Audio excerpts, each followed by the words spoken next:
प्रेम प्रसंग इतना खतरनाक हो गया कि पिता और बेटी की लाश एक साथ बिछ गई। बेटी और पिता की मौत से पहले की यह कहानी आपके पैरों तले की जमीन खिसका देगी।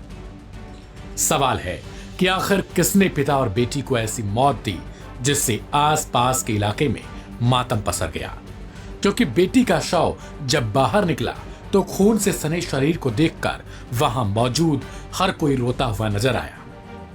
इसी मौत के ठीक कुछ घंटे के बाद पिता की भी अर्थी उठ गई। हत्या से पहले लड़की को रॉड से खूब पीटा गया था।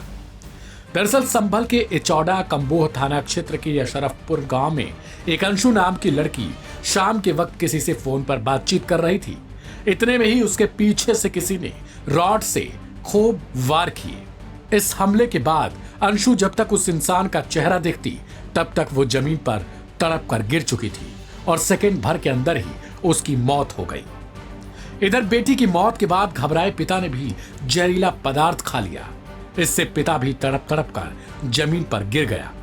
आनंद फानंद में लोग उसे लेकर अस्पताल पहुंचते हैं, लेकिन वो लगातार अपनी बेटी अंशु को याद कर रहा होता है। उसे समझ नहीं आता कि आखिर वो करे तो क्या करे। लेकिन कुछ घंटों में ही पिता की भी मौत हो जाती है।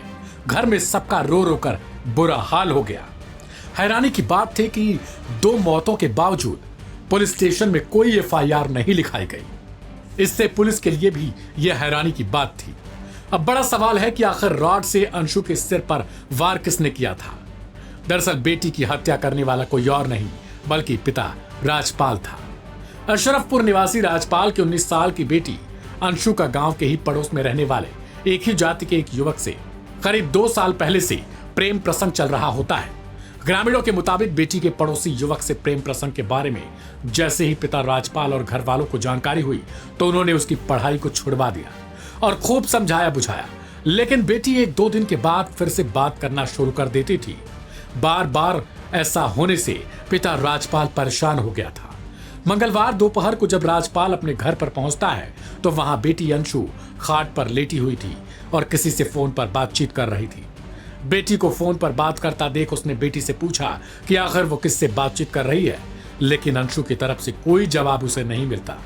इतने में पिता राजपाल आग बबूला हो गया और गुस्से के चलते घर में ही चारपाई के पास पड़ी लोहे की रॉड से अंशु के सिर पर एक दफा नहीं बल्कि इतने वार करता है कि बेटी चीख पुकार करते हुए जमीन पर गिर पड़ती है और देखते ही देखते उसकी मौत हो जाती है। बेटी की चीख पुकार सुनकर छत पर काम कर रही मां मिथिलेश भी सिहर गई और आनंद फानंद में छत से नीचे उतर कर आई तो आंखें खोली की खोली रह गई, क्योंकि आंगन में अब उसकी बेटी की लाश थी, वो भी खून से लथपथ।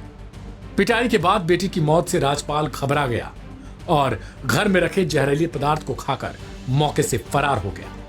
इसके बाद उसे अस्पताल ले जाया गया, लेकिन वो कुछ ही घंटे जीवित रह पाया क्योंकि अंशु का नाम लेते लेते उसकी मौत हो गई। हालांकि अभी तक इस मामले में कोई भी एफआईआर नहीं दर्ज कराई गई है। देखना दिलचस्प होगा कि क्या इस कहानी में कोई और नया मोड़ आता है या फिर नहीं। इस रिपोर्ट में इतना ही। बाकी की तमाम अपडेट्स के लिए अभी सब्सक्राइब करें लाइव हिंदुस्तान।